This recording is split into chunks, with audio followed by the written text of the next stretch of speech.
Right? GOBK, Girls of Knowledge. Perfect.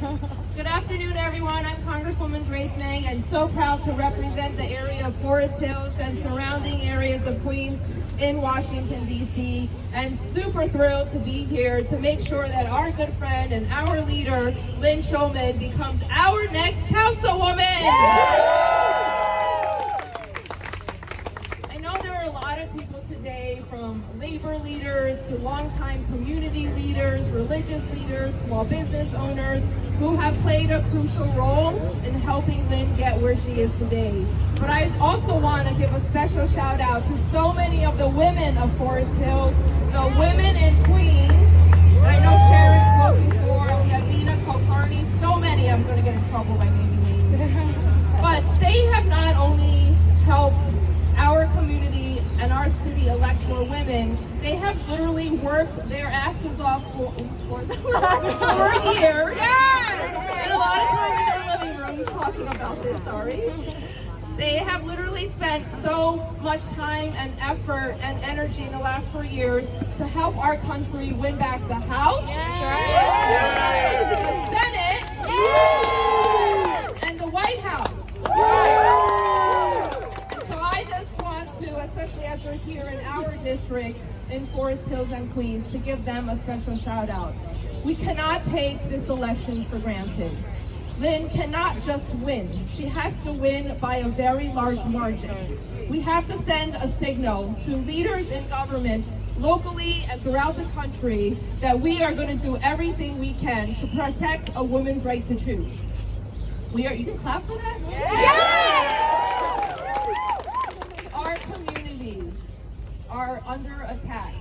And we need to make sure that we are sending a signal to the Republican Party that our party is strong, that we are being responsive to the needs and the concerns of everyday community members here in Queens and beyond.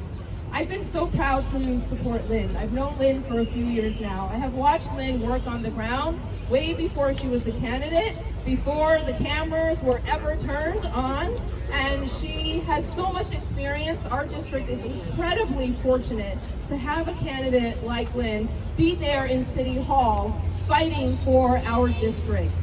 I've been on multiple tours with her throughout COVID, throughout the aftermath of Hurricane Ida, and has watched Lynn. She is a unique person. If you haven't yet knocked on doors with her, or if you haven't stood on the streets to campaign with her, you will notice how special Lynn is, because she doesn't just put a flyer in front of a voter and say, just vote for me. She'll say, what issues do you care about? Quiz me, test me.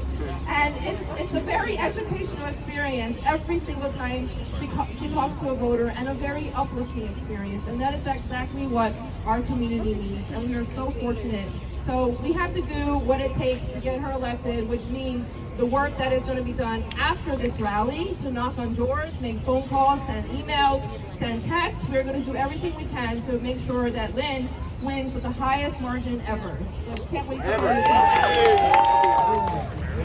and the Texas law. And let me tell you something.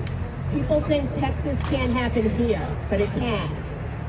And the opponent that I have is a right-wing extremist who would love to have the same law in Texas be the law here. Are we going to let that happen? No! Are we going to make sure that we elect somebody to the city council like me, who's a woman, who can represent you, who can make sure that we give money to women's health, women's reproductive justice, and everything else? Is that what we're going to do? I've been active since I was a kid in women's rights.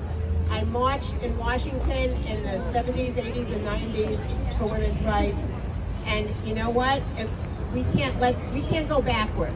We cannot go backward. We need to make sure that whoever's here, that you either, if you don't live here, if you have friends in the district, they need to vote. You need to make 5 phone calls to people that you might know, family members who may know somebody in the district, so just so everybody knows. Forest Hills, Rego Park, Kew Gardens, and part of Richmond Hill. And so what I want to say is that in the late 1800s, my great-grandmother died trying to give herself an abortion. And that was in the late 1800s. We're now in 2021. And we have people that want to continue to have their backdoor policies bring people into backroom abortions, and we can never have that, right? Right. And we're going to make sure to go out and vote. Is that correct? Yes. So it's very important. Also, in the city council, we have a lot of money, discretionary money to give out. And we want to make sure that there are women who understand what issues are for women that can make sure that money goes to the right places. And we have, like I said, my opponent is extremely right-wing. He's anti-choice. He doesn't believe in LGBTQIA rights.